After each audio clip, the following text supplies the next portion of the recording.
Hello, everyone. I'm Jim Garrison, and I want to welcome you to this special program commemorating the 75th anniversary of the United Nations, hosted by Humanity Rising, which is an initiative of Ubiquity University and nearly 350 organizations from around the world that has arisen out of the pandemic as an offering to the people of the world to come together on a daily basis to share their experiences of how we're all navigating our way through this extraordinary rite of passage in human history, and how we can take counsel together as to improving our strategic effectiveness to ensure that the world beyond the pandemic is more humane, more sustainable, more resilient, more healthy, and more abundant and in alignment with natural systems.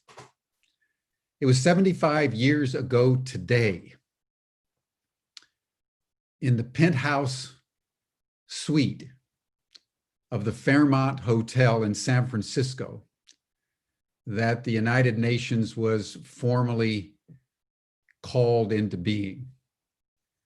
The idea had been generated by Franklin Delano Roosevelt, President of the United States, who considered the establishment of the United Nations to be his greatest legacy. And as one of the greatest presidents in US history,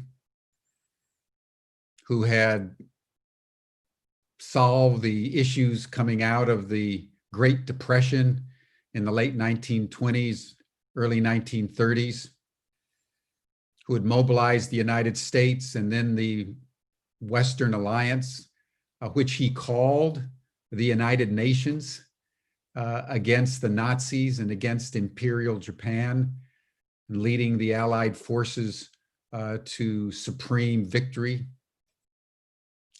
Achievements that in all the annals of history and warfare had never been matched.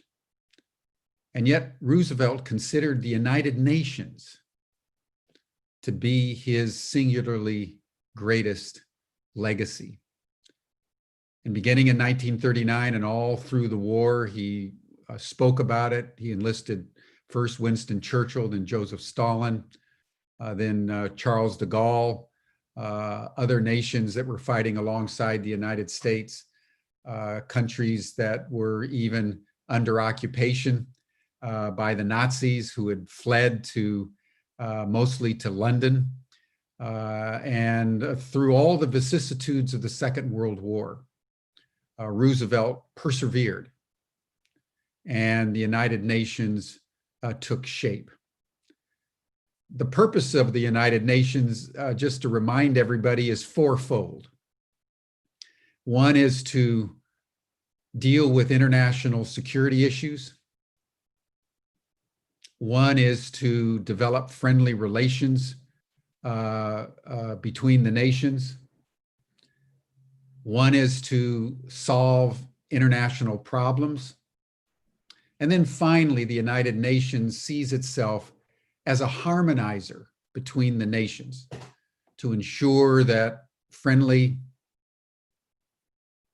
diplomatic relations are upheld, that international problems are solved, and that international peace and security is secured. Over the last 75 years, the United Nations has an extraordinary record of accomplishments. It's convened 71 peacekeeping missions. Right now, it's working with 140 nations to solve climate change. It's helped 50 nations with elections to ensure democratic and fair elections. It's inoculated 58% of all the children in the world with vaccines against various diseases. It's assisted 30 million women a year in reproductive health issues. And it's responsible for over 80 treaties, protocols, and declarations pertaining to human rights. It's got an extraordinary record of achievement. It also has some failures. You may remember in 1994 with the genocide in Rwanda, the United Nations did not take it seriously and did not take the warnings that Kofi Annan, who was Secretary General at the time, called it his greatest regret. And as a result, the Hutu tribal majority in Rwanda slaughtered over 1 million Tutsis, while the UN basically stood by, unable to do anything after the fact because it didn't act before the fact. And there have been other failures of the United Nations, mostly by design. Starting in the 1980s, President Reagan and Prime Minister Thatcher in the UK took the position, which has really been a hallmark of US and major nation policy since then, that the United Nations needed to be pushed to the margins, that global problems could be solved through the nation state system, with the United States in the lead, surrounded by the other great powers, Great Britain, France, Soviet Union, and then Russia, China, South Africa, Brazil. But what we have seen over the last several decades is that the nation states are not able to solve any of our global problems. And in and through that, even though marginalized by strategic intent by the great powers, the United Nations has achieved what, in my view, is arguably its greatest achievement. And that is in the UN Summit, Millennial Heads of State in the year 2000. They declared the Millennium Development Goals, which were initially just around eliminating world poverty. And that led by 2015 to 17 clearly differentiated UN Sustainable Development Goals, as a result of which virtually every nation on earth has committed itself, strongly or weakly, but nevertheless committed itself to working together to solve the major issues challenging the human race at this time. So for us at Humanity Rising and for all of our partners around the world to be able to commemorate this very special day, 75 years of a great institution, the first, by the way, in the history of the world, that has endured over time, and warts and all, challenges and all, has succeeded in making its mark around the purposes for which it was founded. And that is international security, friendship and amity around major issues, solving international challenges, and being a central hub for human endeavors at the global level. So it's a pleasure to welcome everyone here today. And I would like to now ask Julian Baller from the Hague Center, who has been very active in most of these kinds of matters with people around the world, as not only a member of the Hague Center, but part of Co-Creating Europe. And he will commence our program today. Julian, thank you and welcome.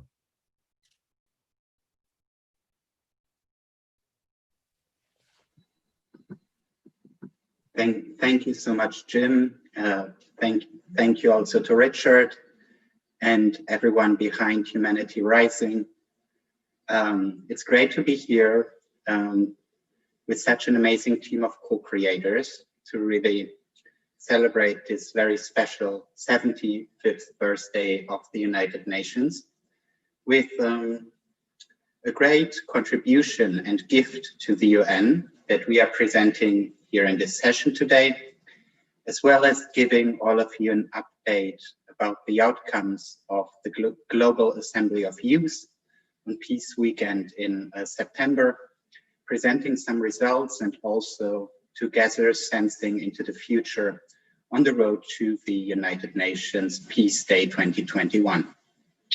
But I also want to welcome my co-panelists, Sarah, Bledion, Amee, Tudor, Rob, and Shweta, and Philip, and especially all the other youth delegates from all over the world who are watching this session and have contributed to making the Global Youth Assembly such a powerful event. I'm Julian, and here for the Hague Center of Global Governance, Innovation and Emergence, that the Hague Center has been setting up the Youth Assembly in cooperation with MasterPeace, Citytransformers, and ISAC. These are also the organizations where my fellow panelists are involved in. I want to give you a short overview about about today's program. First, I will share a little bit about what has been happening during the Youth Assembly on Peace Weekend. Then Rob from the Donut Economy Action Lab will provide some insights into the donut economic model that we used as a conceptual framework for our discussion. Then we will hear from the delegates, Bledion and Amee, about their experience as moderators and participants, before hearing from Avon Matheson about her experience as a keynote listener. Then Philip will share about the harvesting process of the output that was taken forward by a team on the island of Youth. And then we will have the great chance and pleasure to welcome Nathalie Samaranchi, the Executive Director of the United Nations Association in the UK. And Sarah will hand over our birthday gift to her. And Tudor will add another surprise gift to the basket. And in the last part of the session, we would like to discuss about the next steps of the project and the plan to host an intergenerational assembly for Peace Day 2021. So this is a program. And one more thing, we would really encourage you to use the chat for comments and questions. Please really use the possibility to contribute to the session with your thoughts, ideas, and questions. And Shweta is here with us and will harvest the input from the chat and feed it back into the conversation. And now as we start, we are really happy to present to you a video that captured some highlights of the assembly.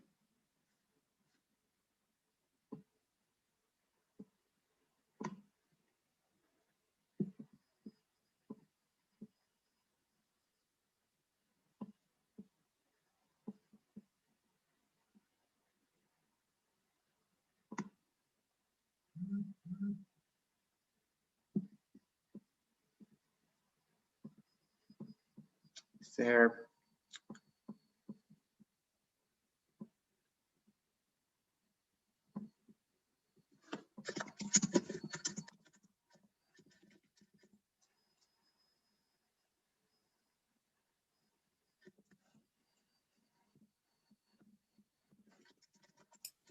Hi, Julian. Are you having problems with the video?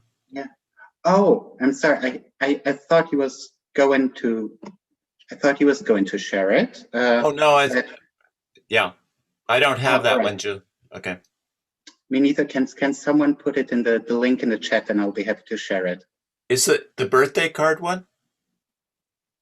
The highlights one. The highlights from the Youth Assembly. Hold on a second.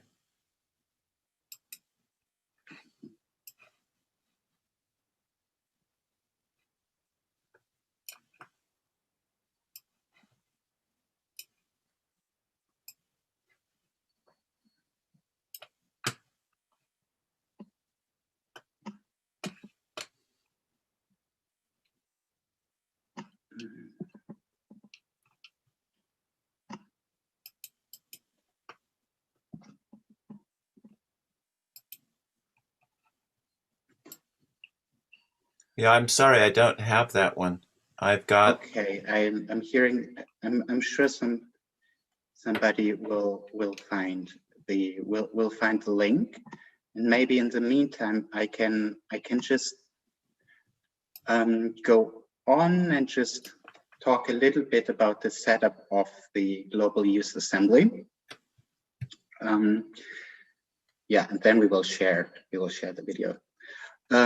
So we've been gathering youth leaders from more than 100 different cities and regions to discuss our take on what is needed to meet the UN Sustainable Development Goals, and also come up with our own set of requests that we feel are really needed to meet these goals, as well as the approach of leaving no one behind while acting within the means of the planet. So we've been gathering in 4 sessions in 4 time zones, literally hosting conversations from sunrise to sunset. In each of the sessions, Kate Raworth's donut economy model was briefly introduced, together with the message by Kate to the delegates. And the delegates met around 4 virtual roundtables, each dedicated to one section of the donut. The 4 sections are empowered, connected, healthy, and enabled. And within that framework, on the tables, 3 questions were discussed. The questions were, what is your vision for healthy, empowered, connected, enabled community? What can we do? What can you do to manifest this vision within the means of the planet? And third, what can the world leaders do to support you in manifesting the vision? So the panel and the discussion of the results were discussed in a panel, and then the output was harvested and kind of prepared into a document by a team on the island of youth, but we will hear more about that later. And now I have the video, so I can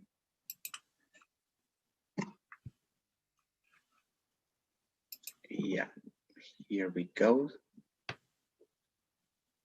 I can share my screen.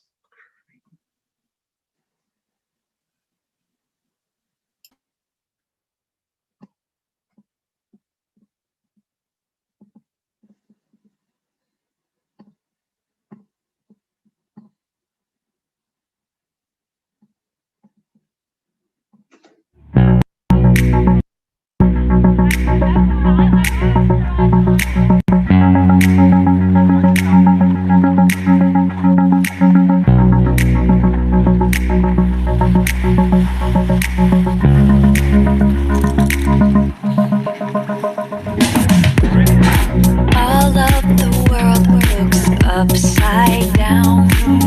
Everything's changing. Illusions of future come crashing down. No use resisting, no. Looking out the window, I'm not alone. Looking out the window, you're not alone. Looking out the window, going home, going home, going home. Oh, wake up, I am here beside you. Wake up, light is all around you. Wake up, the shock is what will grow you. So wake up, wake up, wake up, wake up. This is the place where we start again. Oh, this is the time when we make amends. Oh, this is how we learn at the point of no return. So don't go backwards, my friend. Yeah, I have been praying.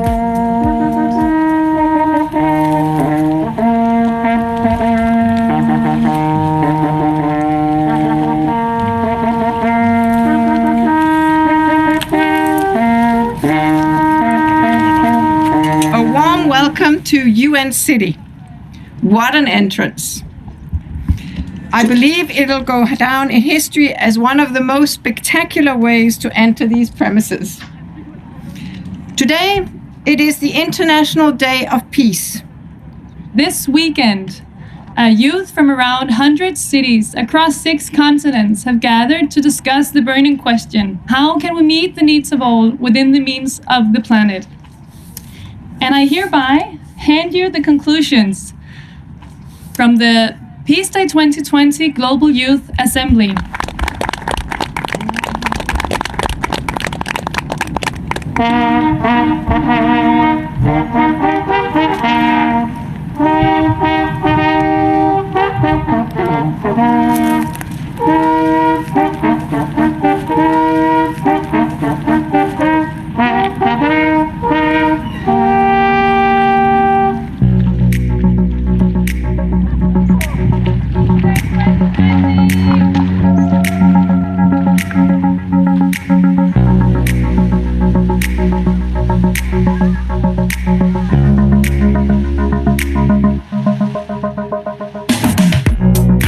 All of the world looks upside down.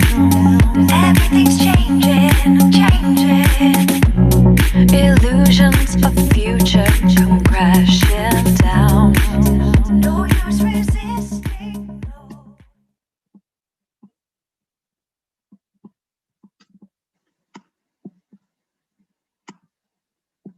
All right, so could really see also the incredible action of really going with the Viking ship to UN City in Copenhagen, handing that over. Even in the current circumstances, the team has really done miracles making this happen. And I would like to share, before handing over to my fellow panelists, just one impression as a host and facilitator of one of the 4 sessions of the assembly, which is that since the beginning of coming together, I experienced an incredibly strong coherence amongst us youth leaders, really around the intention of meeting everybody's needs, leaving no one behind while acting in the means of the planet. It didn't need to be created in the assembly. It was already totally present between us. And that made the experience so powerful for me. Our generation has spent the bigger parts of our adult life within the world in crisis, and experiencing also that the current systems in many ways are not yet able to provide solutions. But also we've been growing up in the world that is globally connected. So what I experienced was the really, really rich conversations around the local and global configuration of circumstances and how they can be taken into account by finding answers to the questions. And the donut economy provided a really great conceptual framework for this. It became very tangible that we don't want to act within the frame of a system that has been created without us and its old conflicts. We are really asking to act within the incredible possibilities that our current development is holding. And what I really want to emphasize is, as an experience from the assembly, that our generation doesn't have to find really its voice, because we are already a choir. And the sound of this choir became tangible in the assembly. And this sound needs to be amplified and heard. And I think we are really ready to take responsibility and leadership in a new way that can really serve sustainable development. And now I'd like to hand over to Rob from the Donut Economic Action Lab to tell us a little more about the theoretical framework and foundation we've been using.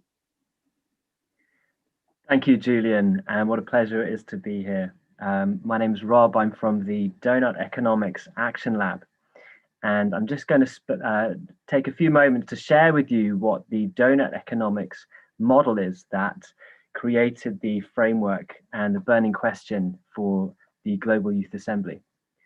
So the donut is the model at the center of donut economics. Why is it called the donut? Well, maybe you'll recognize that in the shape. It's formed of two concentric rings. One is a social foundation, which shows us all the needs that we need to meet in order to live a good life. And the outer ring is the ecological ceiling. This is the ceiling beyond which we mustn't overshoot. The social foundation is sourced from the UN Sustainable Development Goals, and the ecological ceiling is sourced from the planetary boundaries. And the space in between these, the space where we're meeting everyone's needs within the means of a living planet, is the sweet spot for humanity, the safe and just space. And this is a question that donor economics invites. And it's a question that the youth delegates have been using as their foundation for their discussions. Looking at all of these needs and all of these life-supporting systems of the planet, we recognize it's also intimately interconnected. From meeting the needs from food and health and education to political voice, gender equality and housing, and how we do that within the means of the planet. These are complex, interconnected challenges of the 21st century. And we recognize that these challenges are interconnected. We are intimately connected as well. So with the youth coming together across the world, we recognize that the power we have in our interconnectedness in looking at how we might solve these challenges. It also invites us not only to consider this question, but it invites us to bring our own unique creativity and skills and talents and perspectives to this question, and invites us to think, how can I apply these in my local community, in my places where I live, where I work, places of learning, and across all of our networks. It invites us to think of all the multitude of imaginative ways in which we might work towards this goal.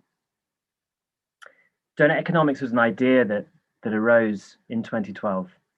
And in September this year, that idea is now turning into action, where we've launched the Donor Economics Action Lab.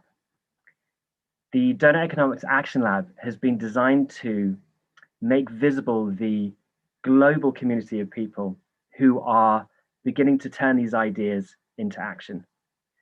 People who are putting it into action in the classroom, in the boardroom, in town halls, in city halls, and up to policymakers at the national scale. And it's an invitation for everyone to join and come together behind these ideas and share ideas of how this can be turned into action and inspire other people. And the Global Youth Summit, the Global Youth Assembly, really can act as an inspiration for other voices, young voices around the world to act as well. So we're really looking forward to seeing that on the Donor Economics platform. So we invite everyone here to join us at donoreconomics.org. And we look forward to seeing how these ideas can inspire action towards this safe and just space. So that's a little bit about donor economics. And now I'm going to hand over to Bledion to share a little more. Thanks, Rob, and hello, everyone. And let me take a minute and say how privileged I feel and I am to be part of such a format and such a great group of youngsters and people fighting and wanting change. My name is Bledion Vladi, as mentioned, originally from Albania, currently studying, living, and working in Germany. I work with MasterPeace Germany, and we organize intercultural, intergenerational projects based on our principles of music above fighting, dialogue above judgment, breads over bombs, and creation above destruction. I served and had the privilege to serve as a delegate and moderator during the Peace Day 2020. And to be honest, I was filled with inspiration. I felt energized, passionate, fearless, inspired, and very enthusiastic, even more motivated and committed to our cause after hearing the ideas of the youngsters in my group, but also of other participants. And listening to the ideas, I realized that everyone that participated really gets it, what it takes for the fight towards change. And all of us spoke the same language. Maybe, apart from the spoken language, we spoke the language of the need to break down the chains of injustice, I would say, and contribute towards shaping our own futures.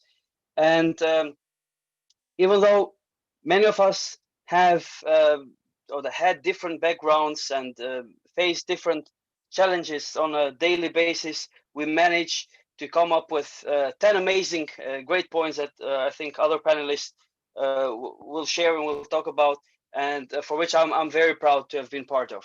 And during one of the discussion rounds, one of the rather younger participants said or talked about transparency and asked me, how are we sure that our leaders, global leaders, will act upon these points that we're going to share? And that's a valid and a justified point, because we know that these problems have been known for a long time and have been ignored by many global leaders for a long time. And we were talking about coming up with ideas and solutions to fight this problem. And in my opinion, that's why we need such formats like this one. And we need to stay interconnected with one another and active. So please, everyone, let's add each other, not only on social media, not only, and I think that contributes towards the fight for our plans and this point mentioned. And on the other hand, change always doesn't come top down, always comes bottom up. And I think it's a good way to keep putting pressure on our leaders in order for them to kind of expand the scope of their representation. Do it locally, as many of us of our organizations do, organize regionally and nationally, and always use such platforms to share your voice, make it stronger, and of course, make it heard. And it's a long journey, I know, but I'm very optimistic after having worked with such amazing young talents and amazing young people, and not only, and even a journey of 1,000 miles starts with a single step. And I think those steps that we're taking are steps in the right direction. And I'm very proud to be part of it, and looking forward to your questions and to getting inspired by other speakers as well. Thank you, and I'll hand over to Amee from MasterPeace, India.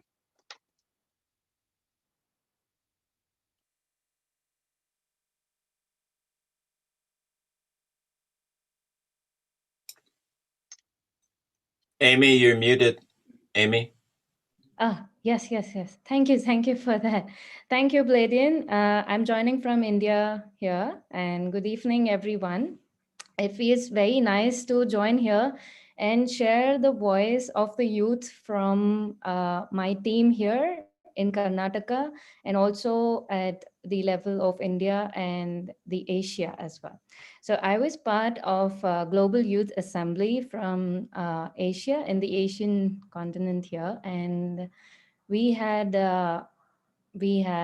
amazing discussions because youth from all our neighboring countries joined.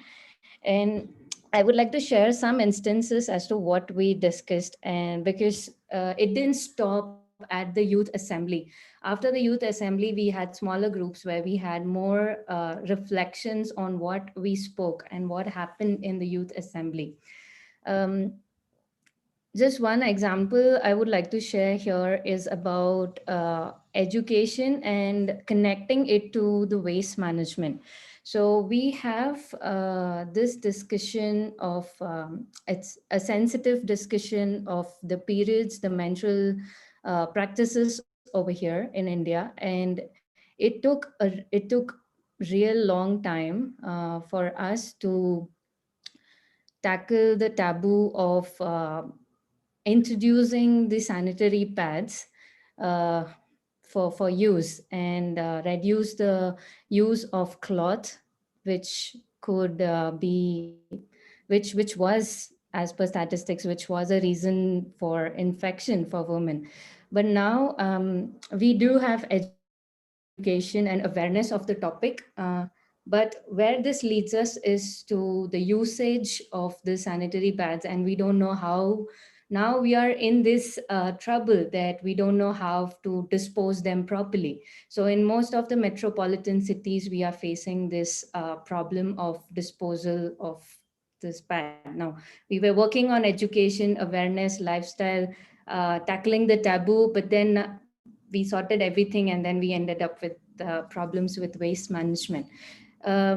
With this example, with this discussion from the Youth Assembly, it was easier for us to have more thinking, more thoughts, more ideas on this instance through the donut economy, like what resources we have, and we all have to meet our needs in the limited resources, and we connected various topics on this instance. And another topic which we had a discussion on was the gender equality. And I had a group of young girls with me who were into reflection from the Youth Assembly, who shared that we totally support women empowerment, and we promote and we want to empower a lot of women. But what we don't need is the reservations.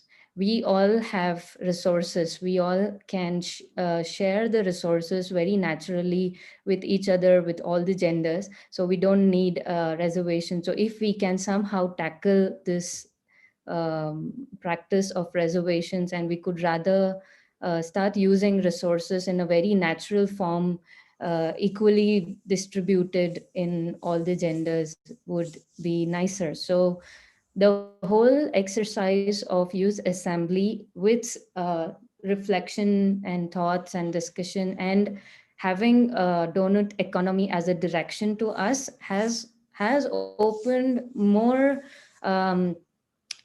spaces, has actually created more spaces for further discussions. So it's good to be here, share voice from my side, and I'm just listening to all the views here, and I'm going to take back a lot of learning from here back to my groups. So thank you for inviting me here. I'm so happy to speak. Thank you. Yes, Julian. Thank you.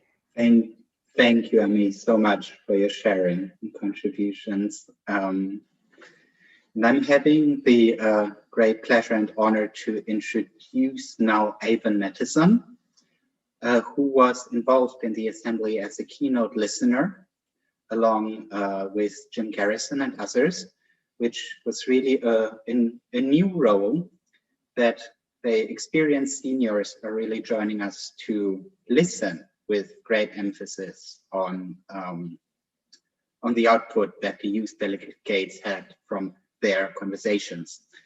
Avon Mattison is a peace building and inter-organizational consultant, advisor, and mentor.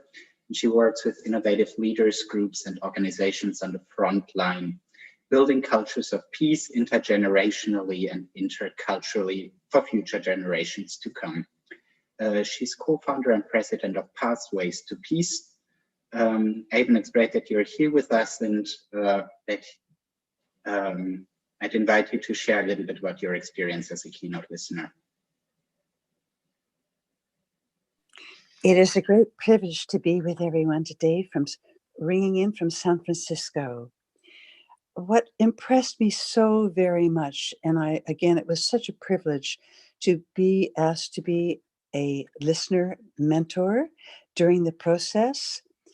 And I'm sorry, I don't have a video, but my video is not working on my mobile, so I'm not able to do that part.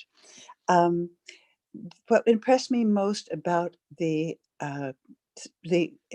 group that I was listening to was their co-creative process and how they already were globally minded, but engaged in local actions. And what was so especially impressive was that in the group that I was allowed to be listening in, is that in a very, very short amount of time, everyone engaged at the level of shared common values on very specific critical issues. They respected diverse perspectives, worked in peaceful collaboration, and arrived very easily and very quickly at a consensus of actionable recommendations for the declaration to be presented to the United Nations. And what was especially impressive is after decades of being involved in many of these processes, is that for some, mostly adults, it would take days to accomplish what you all did in a very short amount of time. And I was also impressed very greatly with the commitment to action. And what has been spoken of here is that what you are planning for Peace Day 2021 is very, very important at this time of the intersection of so many local global crises. And I know that what you're going to be in process of co-creating for that time is going to be very significant, not only for the United Nations, but for civil society in general, and for intergenerational approaches to peace building. Thank you to all of you, young peace builders.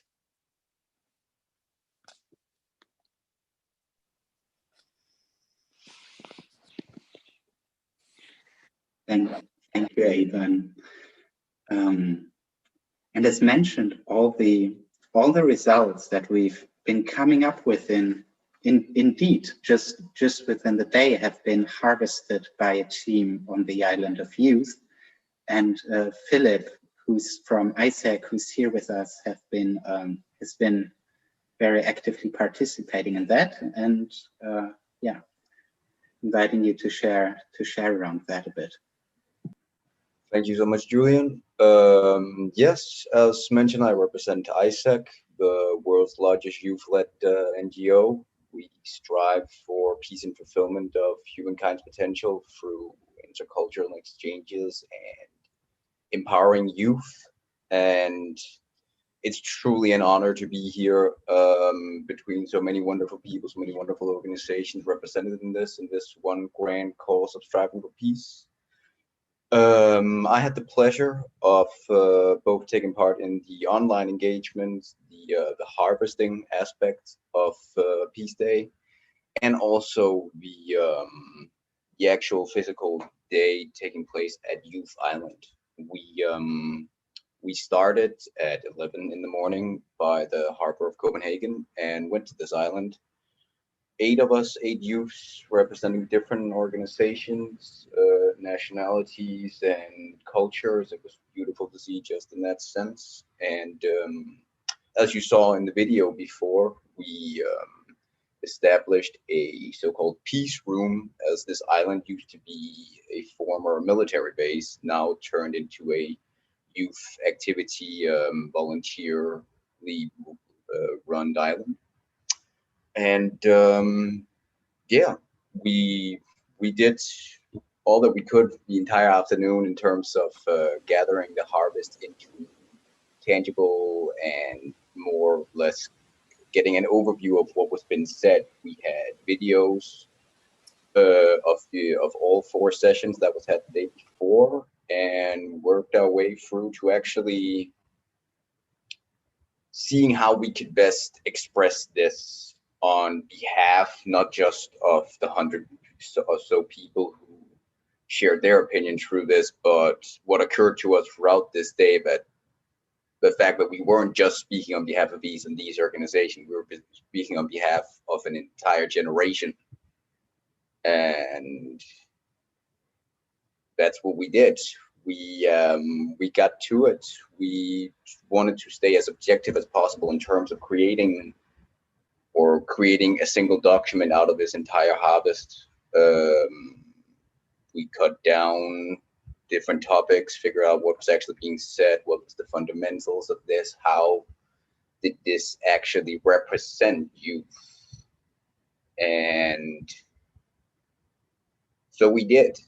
We, in the evening around 9, we had a call with the organizers from Citytransformers and a couple of the others, I believe, discussing where to go from here, because we were nowhere near done at this stage. And we kind of just went along with what we had, in spite of being told that it was okay if we finished up what we had from there on out, because we saw value in this and we saw the opportunity that we were given to actually make something happen, something that could actually be of use, something that could actually be of value to help and support youth in taking action. Because through our discussion, through engaging with all this material that we had, we realized that the whole point in all of this, the whole idea of actually bringing youth, actually engaging and empowering youth, is the idea of providing them a platform and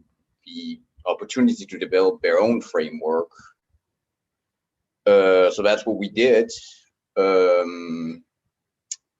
We introduced and concluded 10 points that we saw fit to represent what youth had to say, what youth wants to do, and the fact that regardless of how the leaders of the world, because as Bledion said, it's not just from the top that needs to go. We all need to be engaged and take action for ourselves as individuals in our communities. And up until this stage, I have been trying my best to do this, and yet since this experience about a month ago, I've been trying so much more than I have been before. And the idea of actually providing a platform to others, which I have felt through joining ISEC when I did so 3 years ago, has been amazing and wonderful. And taking part in this has just shown how much value and meaning that can actually bring, and the importance of bringing this to as many, if not all, people. And it's on that I'd like to share the now concluded document of these 10 points. I do hope everyone can see them. Please yell if you cannot. I'm just going to run through them. I'm sure you're all perfectly capable of reading these yourselves. Oh, can I make this? I cannot. There we are. There's 10 points. 10 points that makes and breaks what we believe and what we stand for and what we want to do regardless. I want to emphasize the final point being education as of the critical importance.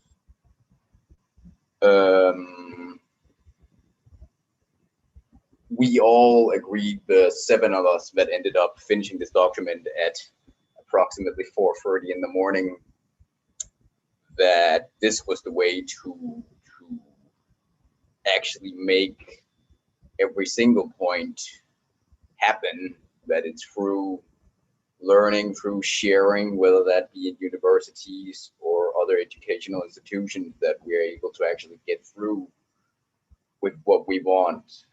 And again, with the idea of providing us with a platform, a place where we can engage with others, not just people our own age, but intergenerationally. And this is the conclusion that we wanted to make in this. This is what we want to bring to the United Nations, and this is what we hope to aspire to work together on.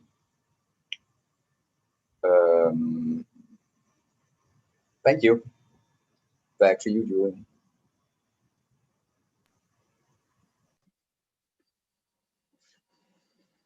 Thank you so much, Philip.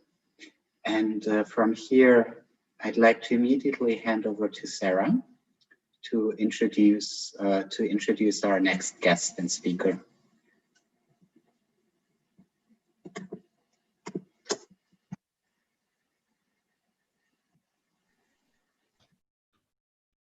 Thank you, Julian. But I would also like to hand over to David. Welcome. Is he? Are you here, David? No. Okay. He's there. Are you joining, David?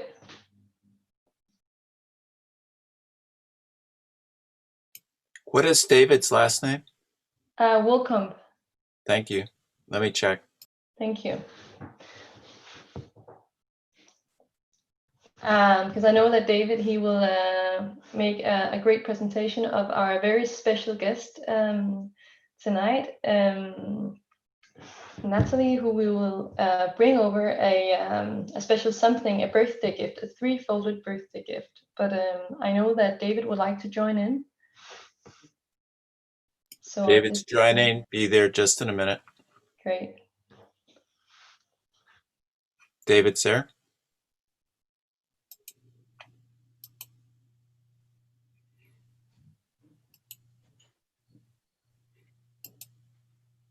Oops.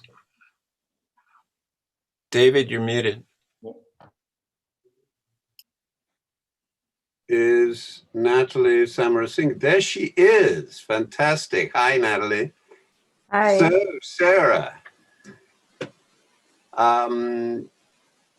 let me just say a few words about how well you did on the Peace Day weekend, guys. You really worked hard and produced a document. But as Natalie and I know, producing documents is what the UN does every day of the week. And unless you can figure out a really serious strategy for implementation of these ideas, it's not going to go anywhere. But what you have in your guest this evening, in Natalie Samarasinghe, is one of the most effective operators in the United Nations I've ever met. And she's currently the head of UNA UK. She was the chief strategy officer with Fabrizio Hochschild in the UN75 Declaration Secretariat Office. And she is basically the architect of the global conversation, which the UN has run this last year.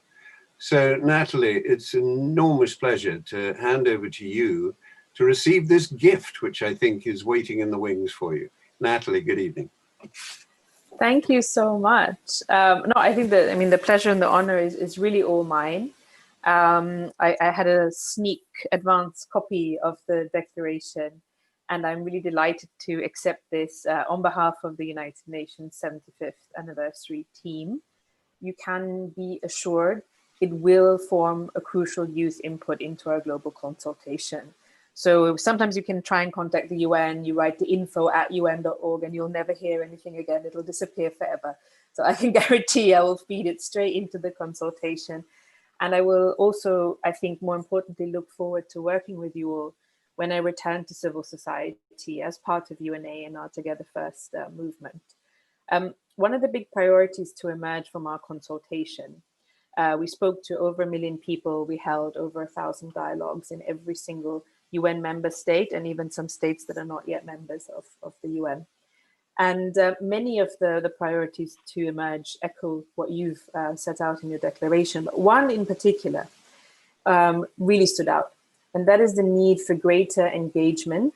And as you made clear in the declaration, meaningful engagement of youth at all the levels of decision-making and of delivery. So it's not just about talking, it's about actually doing things together.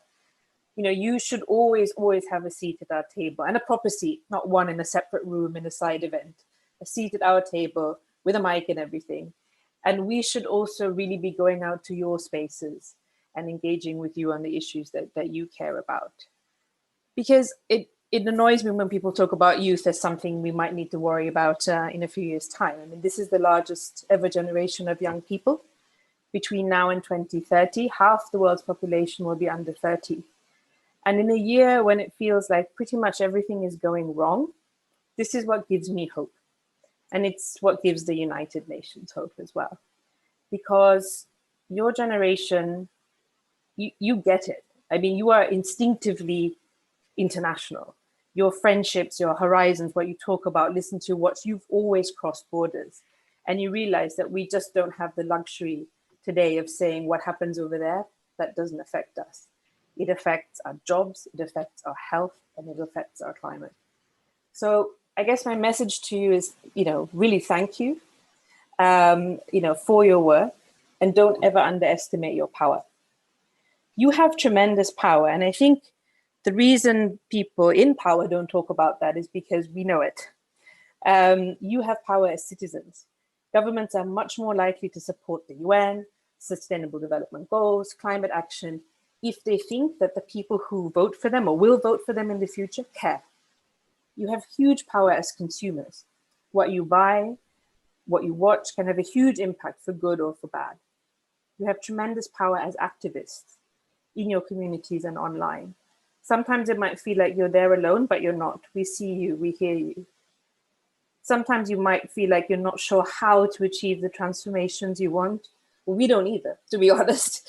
So we need to learn from each other and learn together. So I'm very, very pleased at the emphasis on intergenerational dialogue and co-creation, because, it sounds a bit like a buzzword, but I think it really is the answer. And whatever path you choose, whether you become a diplomat at the UN or a lawyer or a designer or a builder or a teacher or a parent, in whatever function you are, you can contribute to a safer, fairer, and more sustainable world. The world doesn't need many more diplomats and declarations. It needs people who are engaged and who will do something. So I'm hugely grateful, and I just want to say thank you to ISEC, to Peace Child, Ubiquity University, all the others involved in the Global Youth Assembly, and indeed those of you who work every day for a better future and a better present for us all. Thank you so much.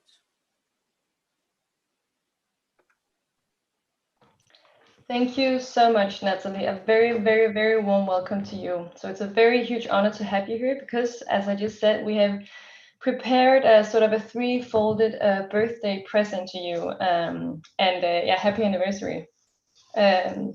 So first, I'll just present a short birthday video. It's a compilation of messages from the youth delegates from the Peace Day 2020 Global Youth Assembly. Second, I will hand over the word to a representative from ISEC, the world's largest youth organization, Tudor, who has a very special surprise as well. And lastly, I will present the formal invitation to the Peace Day 2021 Intergenerational Assembly. So first, I will share the video that we prepared.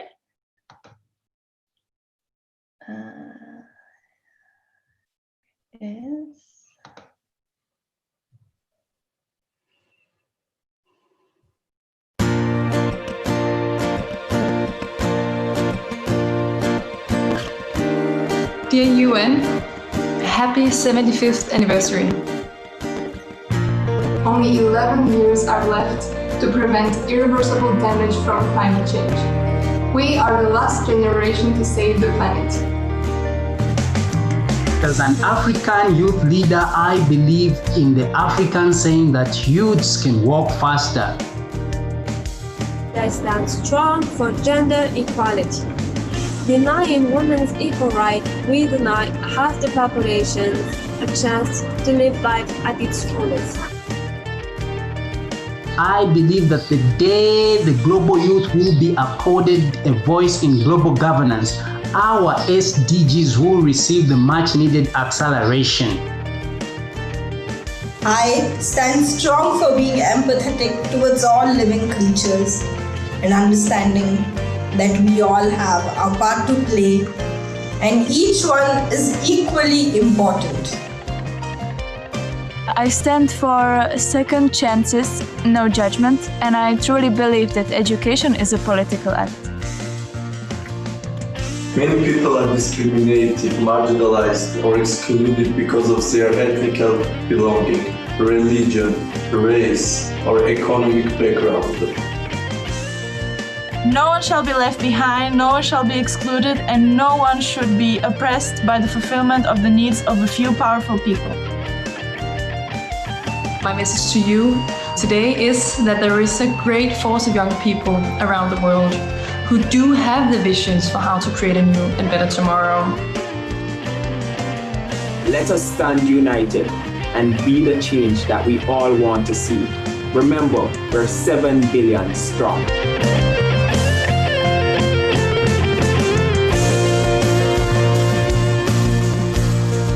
Thank you, Dharamshi.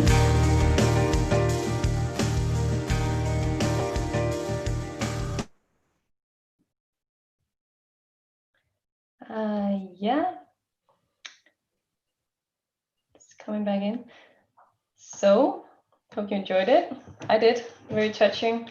Now I will give the word to tutor from Isaac. Yes, good evening, everyone. I'm very happy to be here. To all the people online and also from the people that will see the recording after. My name is Tudor. I'm representing Isaac and I'm currently working for Isaac in Denmark. Officially been born in Romania, but moved in Denmark 6 years ago to start my studies. And I'm very thrilled to be to have this possibility to share one thing that Isaac had been working from 2015 up to now, which is a strong report. It's called the Youth Speak survey that we've been running for the past years, but the last year was one of the most successful one. But before I was going to present everything, I have a very fast message in globalized everything that everyone said, and especially Natalie regarding all the intergenerational things and how we should take action about things. And one of the strongest gifts we could ever be given is the right we are born with. Yet few of us have the opportunity to fully practice, which is the right to express and advocate what we truly believe in. I believe in our power as a young people, and I'm honored to be surrounded by such individuals that not only share the same opinion, but are willing to get their hands dirty and be part of such a challenge and opportunity in the world. Youth leadership is always and always had been the fundamental solution as to a lot of challenges that us humankind will be facing. However, I cannot speak for all young people, but I can speak for one, which is me. I'm a young person, and I've been joining this movement and worked for this for the past years. More precisely, 4 years ago, I started my journey. And for me, be able to speak in front of you, it's an honor. And because while I'm waiting, and I'm always looking and working on myself, because that cannot wait. And I suggest to everyone should work and find something that you really believe in. And I'm looking up to the stars and try to not look down at the feet, as I will always try to sing the life, harmony, and be curious about what everything we are doing as humankind. And I have a question for everybody, just to think about. Today, life is full of opportunities, and what are we doing about it? We have one life. We need to do something about it, and focusing on something very big. And first of all, we need to dream for ourselves, because nobody will gonna dream for us.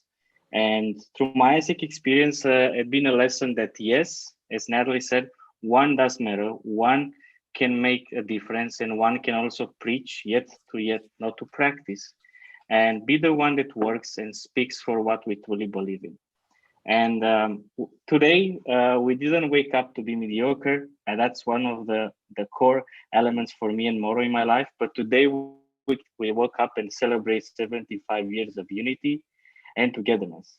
And with that, I'm very honored to hand in the Youth Speak Survey 2020 Report Edition, run by Isaac, to give a global insight survey created by youth for youth. And as the world's largest youth-led organization, this initiative is our effort to bring the collective voices of youth to different stakeholders that can make a decision affecting young people. I'm going to share my screen with you just to see the cover. Hopefully everyone can see it. This is the report that had been working for the past year. Currently, I'm just going straight to what is very important, which is this page. In 1 year, we gathered 57,000 respondents from 157 countries, and the average of the people responding to this survey was 24.7 years. And one important thing that I could say about this report is that we hope that this report will serve as a tool for the young representative in decision making and building a youth inclusive future. And this can be used anywhere, and hopefully will give the world a new perspective, especially to the UN, which you have the power to influence and take actions on our own beliefs. And yeah, youth, us as represented today as a youth, maybe I would say that we are joining people initiative and supporting the global goals as Isaac decided in 2015 to do this. And also, this is our time. I believe that the youth, it's time for the youth to take action. And today more than ever, the world needs young people to take the lead. So let's join together and let's make this possible. Thank you very much for this opportunity, and I hope this will be well received by the UN. Nellory, very happy to hand over this to you. Thank you so much, and thank you for your words. Very, very, moving. And I one thing you said really struck me, which is you don't speak for all young people. You can speak for you, and you've done a survey that speaks for 57,000. And I think that's the problem at the UN at the moment. And in many places, you have one event with one youth speaker, and you think, okay, we've ticked that box. So I think it is really a powerful message, that you've carried back in that form. And I think the survey will be of practical use as well. This is something we should be doing. We should be doing this all the time. It shouldn't be something we do for our 75th. So thank you very much. I'm very happy to hear that. Words to you back, Sarah. Thank you, Tudor, and thank you for the presentation. I'm very much looking forward to reading that report as well. It's so amazing. So Natalie and the rest of the UN, of course, together with all of those responses to the survey, we are the youth, us, the Global Youth Assembly, and we are the voice of the future, as you also touched upon, and we are the future change leaders. But as I see it, most importantly, we are less, by being young, we are less assimilated to and divided by status, wealth, and power. We do not have established professional or political positions to protect yet. And this is what makes us capable of accelerating that which the donut economy is also about.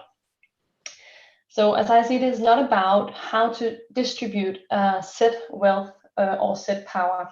Rather, it's about validating this wealth and power by other measures, namely by the scale in which it supports the common good, it connects the global community, adds meaningfulness to everyone's lives, and restores the ecosystems of our planet.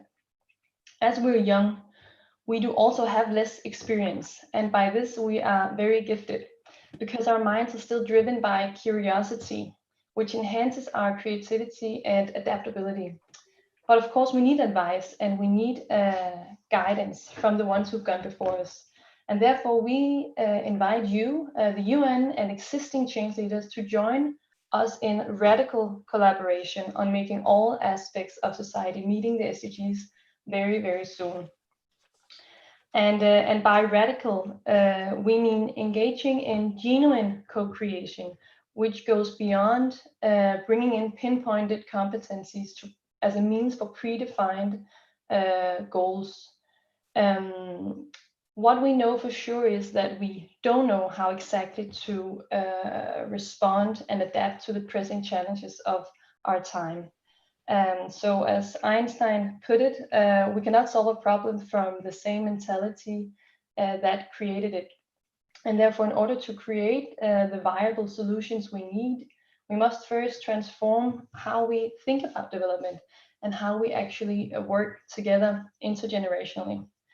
By searching for answers in previous experience and established knowledge, we will inevitably imitate the past to some extent, and we don't have time for that. Rather, we must let go of old beliefs and old belief systems. And this might look like a void of nothingness, and it might feel like a setback, because who are we if we're not our experience and our beliefs about the world? I think that if we're not our beliefs and if we're not all our past experience, we are vessels of creation, unlimited exploration and possibilities. And this is what we need in the transformation of how the 21st century human being steps on this planet. And as you, Natalie, and as Julian has already touched upon, the youth today has grown up with this void of not knowing and having to be flexible. And therefore, we have more or less learned to trust that by sharing a purpose which goes beyond each one of us, and also by tapping into the flow of the community, the global community, unforeseeable possibilities arises. As the Peace Day 2020 Global Youth Assembly is a perfect symbol of. So we need the UN and the world leaders to trust the unknown with us, so that we can begin to truly develop for a new tomorrow. And we need you to invite us to the table, as has already been emphasized, to put yourself at service to us and the emerging future, and to push the donut economy model to all your stakeholders, individuals and businesses.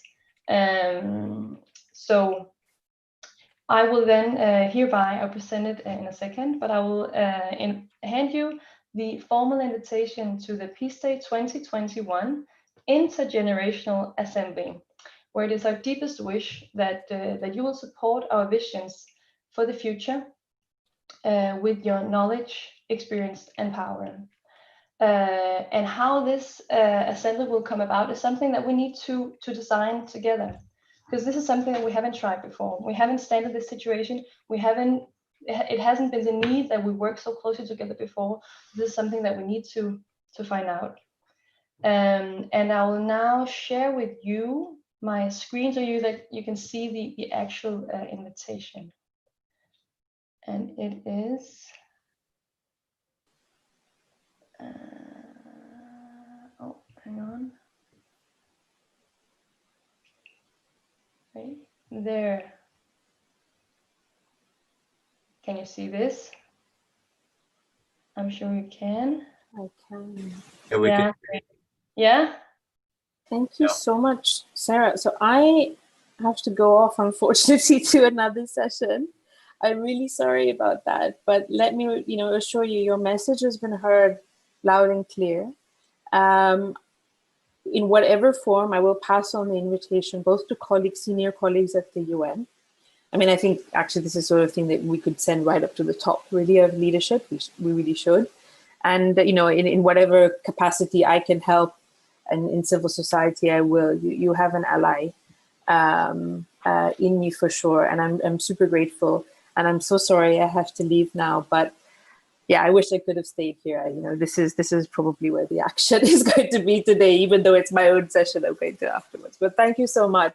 Thank you so much. It's been wonderful, and I look forward to keeping in touch via David and others as well. Thank you. Thank you, Natalie. Thank you so much.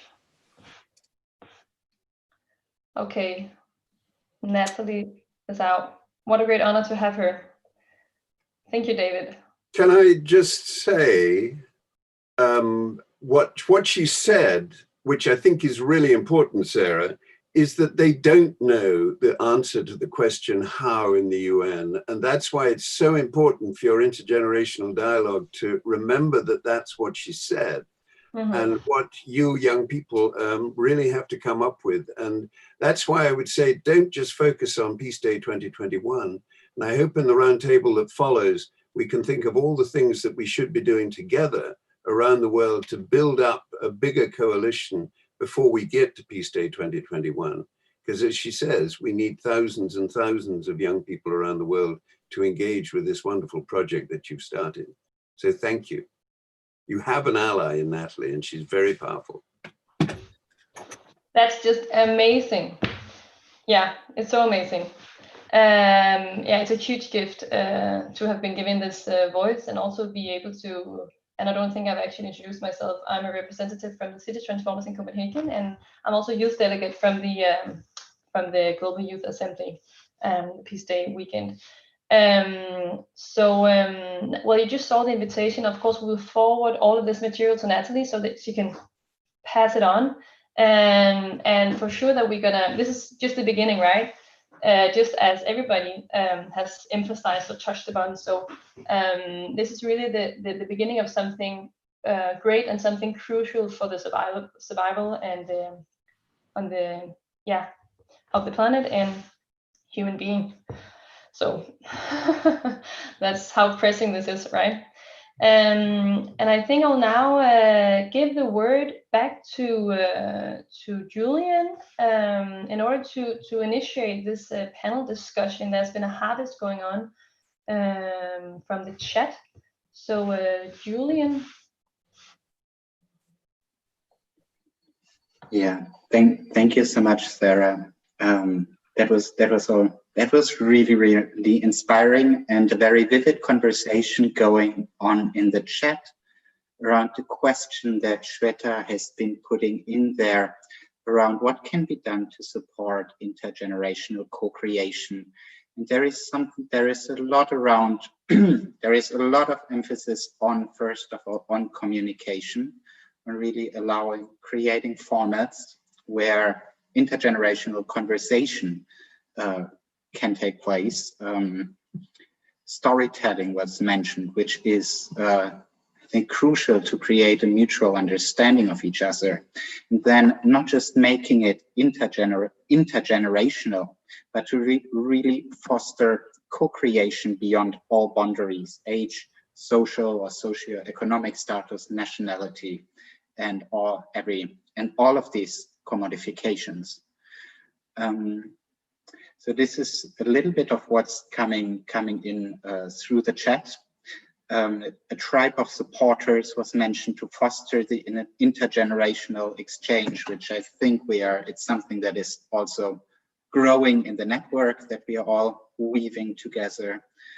And maybe with that question and those first answers in mind, I'd invite everybody to put on their camera and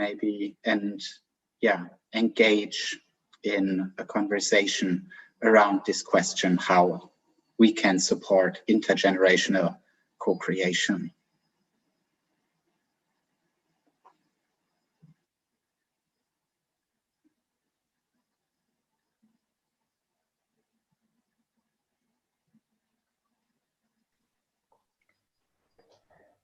So I guess, can I jump in?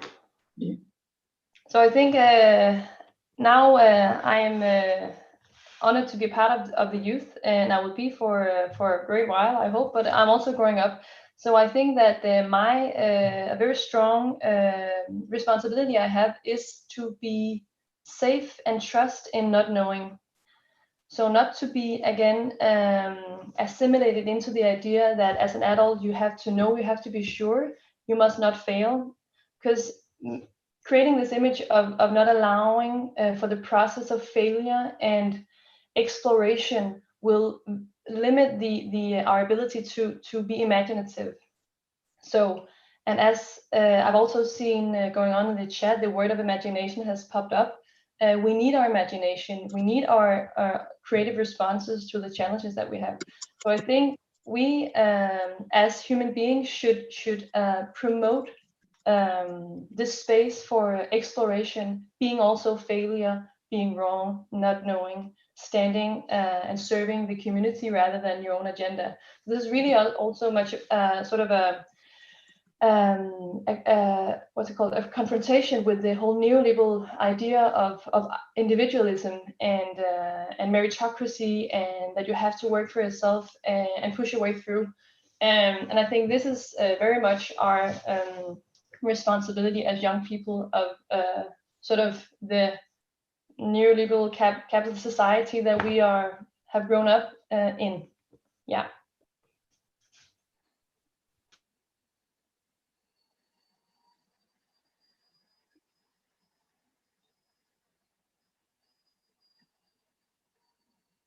Yeah, that resonates so much. And I think an elder generation holds a lot of experience and knowledge about these structures we've been growing up in and that have been created, and can for sure support us in deconstructing and transforming them by like holding and fostering also the gifts that it has brought, but at the same time transforming all the knowledge and wisdom created to a different level where it's serving in a much more comprehensive and inclusive way. Right. I would like to share something, if I may, because we engage in a lot of storytelling. We do a lot of storytelling workshops with people from different backgrounds and ages as well.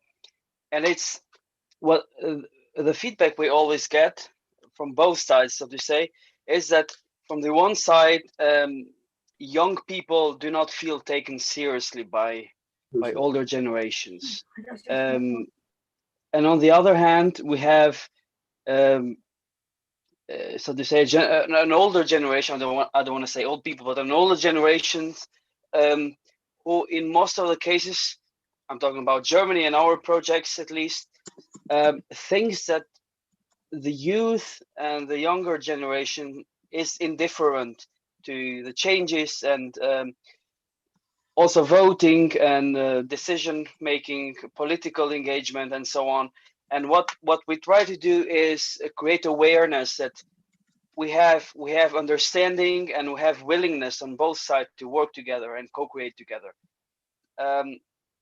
This is a measure. I don't think this is the ultimate solution, but I think that we need a lot of different approaches, and this might be an approach that might help both generations and all groups work together and understand each other better.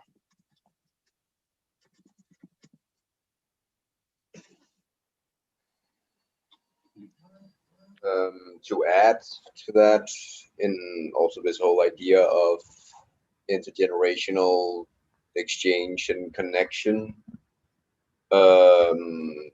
prior to this panelist discussion today, I reflected over the idea of like the opportunities that was provided by me, by people older, of the older generation, and what that have done for my development, for how I then choose to approach anything that I set my mind to afterwards. And I certainly do see the value in how we all choose to interact with each other, what opportunities we choose to give, how the older generation certainly can benefit off of how much value they actually have, especially in a young, impressionable mind, and doing so more actively by actually providing us with these chances and opportunities, and how that, of course, should be reciprocated by the youth for themselves. That also should come with how they then choose to take that in, how they choose to reflect and provide their own insights from it in their own lives to people who are then at later stage becomes the youth that they can then become impressionable of.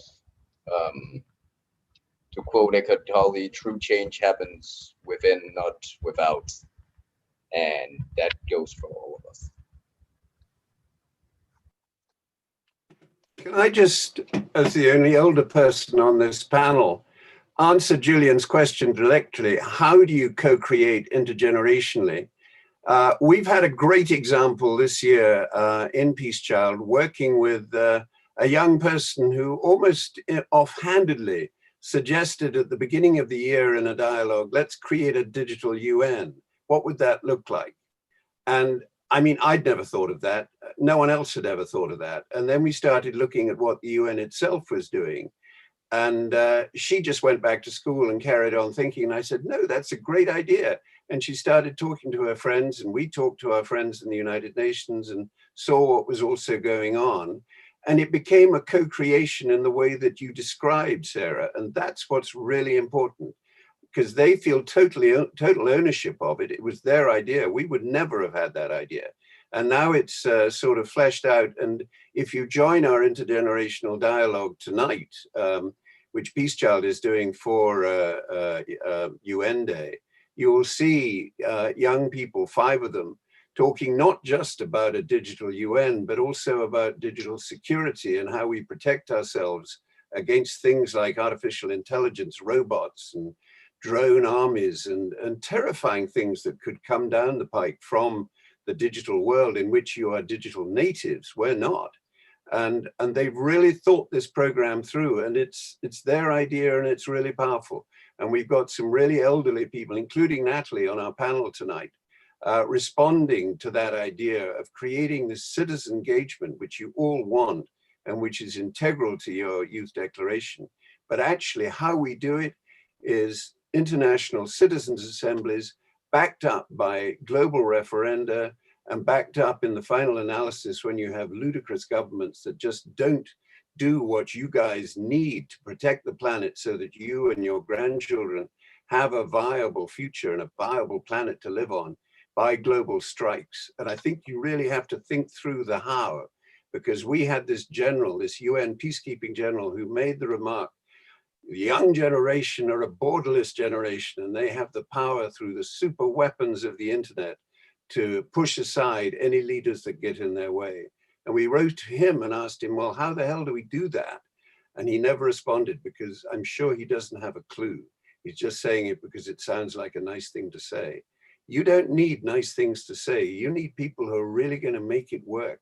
And co-creation is the way forward. And I'm sorry, I'm an old man, but we've been around the block a few times, and we really want to help you. Thank you for letting me be here. Thank you so much, David. I'd like to mention one more thing coming in through the chat, and then in reference to the time, hand back to Jim. But what was just also brought was healing together the individual and collective trauma. This is, I feel, also of crucial importance, because this is what is really passed on from one generation to another. And this is definitely a topic to really look at together, to find ways to co-create solutions for the future and cut the reactive bonds to this trauma and really make healing happen. So yeah, also really thank you to everybody who contributed in the chat. And yeah, thank you to all of you and all of my co-panelists and Humanity Rising again, and handing it back to you, Jim now. Good, thank you. Sarah, you had raised your hand. Is there one final word you wanted to make? Yes, thank you so much, Jim, and thank you for noticing. No, I was just, thank you for sharing, David. It sounds amazing. And about co-creation, I will try to do it short. So I have done improv theater a little bit. And for me, it's a philosophy that is very much applicable to the challenges that we have right now. So when you do that, you join in on the intention of creating something, the intention of creation. And you cannot not join in with your experience. Of course, you have your luggage, your experience, you know how to walk and do certain things, but you will never be able to create an improv piece if you set certain predefined goals, if you use your existing experiences as the framework of the creation, because then nothing will happen, or you will just have two people doing separate things, right? Two separate agendas. So the idea of setting the intention and using our experience for the support of the process, of the co-creation process, but letting it be the shared purpose and the intention, leading the way. That was just, that was it. Yeah. That's a beautiful way to end it, Sarah. Thank you. I knew you were the right one to give us the final word. And that actually opens up the one comment that I was going to make on intergenerational collaboration. And that is, you know, we've reached a point in history, I think probably for the first time, where there's no more neutral ground. Just think of the pandemic, for example. Nobody's immune. Rich or poor, north or south, east or west, everybody's subsumed now into the same challenge. think of nuclear weapons. The use of nuclear weapons would affect everybody everywhere. So it's not only a transgenerational collaboration, it's a transhuman collaboration. We've reached that seminal moment where it's in the best interest of everybody everywhere to do exactly what you just said. And that is to come together in a co-creative process motivated by a common intention. Having said that, as someone who was at the revolutionary front line during the 1960s and 1970s for the Vietnam War and the early anti-nuclear power and anti-nuclear weapon movements and so forth, I would maintain that revolution is the purview of the young. So that even though, as David's pointing out, all of us everywhere need to be engaged equally, I think the energy, the leadership really needs to come from young people. I mean, I was struck, and I wrote it down when Natalie said that by 2030, 50% of the human race is going to be under 30 years of age. That means that the potential power of youth is not only unprecedented, but the potential is almost unimaginable. So I want to salute all of you young people who gathered here today to celebrate the 75th anniversary of the United Nations. It's been a wonderful session. I'm glad that we've convened this special session on this very, very unique and wonderful day, the 24th of October, for the 75th anniversary of the United Nations. So thank you all. And then on Monday for Humanity Rising, beginning at 5:00 p.m., David actually is going to be, David Volcom will be back with us with a number of other people to celebrate and speak to the whole theme of art and the revolution. If you think what David did through Peace Child International, for more than 2 decades, 3 decades, Peace Child International through art has mobilized people all over the world to prioritize peace and international security. It's been an extraordinary achievement. And we're bringing in other people like David Pearl, who's developed a phenomenon called street wisdom that is now in, I think, 60, 70 countries around the world. A woman in France who's been doing an artistic show on art in a time of COVID, and others will be joining. So that'll be Monday on Humanity Rising. But thank you, everyone. It's been a beautiful day today to commemorate the UN 75th.